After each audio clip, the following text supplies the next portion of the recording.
కొద్ది రోజుల క్రితం కాకినాడ జిల్లాలో అక్రమ రేషన్ బియ్యం దందా రాజకీయ ప్రకంపనలు రేపింది. కాకినాడ కేంద్రంగా ఇతర దేశాలకు బియ్యం అక్రమ రవాణా జరుగుతోందని పెద్ద ఎత్తున ఆరోపణలు వెలువెత్తడంతో ఈ వ్యవహారంపై పూర్తి స్థాయి దర్యాప్తు కోసం సిట్ను ఏర్పాటు చేసింది ఏపీ సర్కార్.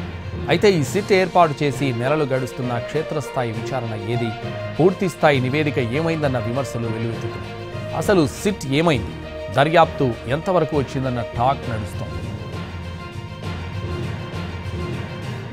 కాకినాడ కేంద్రంగా రేషన్ బియ్యం అక్రమ రవాణా జరుగుతుందన్న అనుమానంతో అధికారులే కాదు కూటమి నేతలు కూడా తనిఖీలు చేపట్టారు. ఈ క్రమంలోనే పెద్ద ఎత్తున వైసీపీ నేతలను టార్గెట్ చేస్తూ వారే అక్రమార్కులంటూ ఆరోపణలు కూడా వెలువెత్తాయి. దీంతో ఈ వ్యవహారం పొలిటికల్ టర్న్ తీసుకుంది.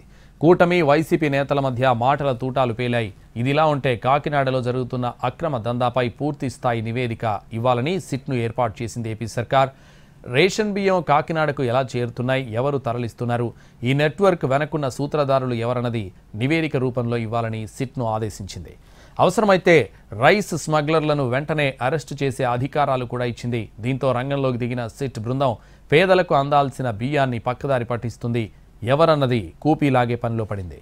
అక్రమ రేషన్ బియ్యం దందాపై ఫోకస్ పెట్టిన అధికారులు గత ఏడాది జూన్, జూలై నెలల్లో రేషన్ బియ్యం అక్రమ రవాణాకు సంబంధించి 13 కేసులు నమోదయ్యాయి. విచారణలో 84 కోట్ల విలువైన 22,947 మెట్రిక్ టన్నుల బియ్యం మాయమైనట్లు గుర్తించారు.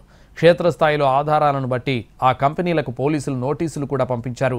ఈ కేసులపై కూడా పూర్తి స్థాయిలో స్టడీ చేయాలని సిట్ బృందానికి ఆదేశాలందాయి. ఆదేశాల ప్రకారం సిట్ దర్యాప్తు ప్రారంభిస్తే కేసుల ఆధారంగా నిందితులను తక్షణం అరెస్టు చేసే అవకాశం ఉంటుంది. వెనక ఉన్న నెట్వర్క్ కూడా బయటపడుతుందన్నారు. అయితే సిట్ ఇంకా రంగంలోకి దిగినట్లు కనిపించడం లేదు. అందుకే అక్రమ దందా ఈ వ్యవహారంలో ఎలాంటి డెవలప్మెంట్ లేదన్న టాక్ వినిపిస్తోంది.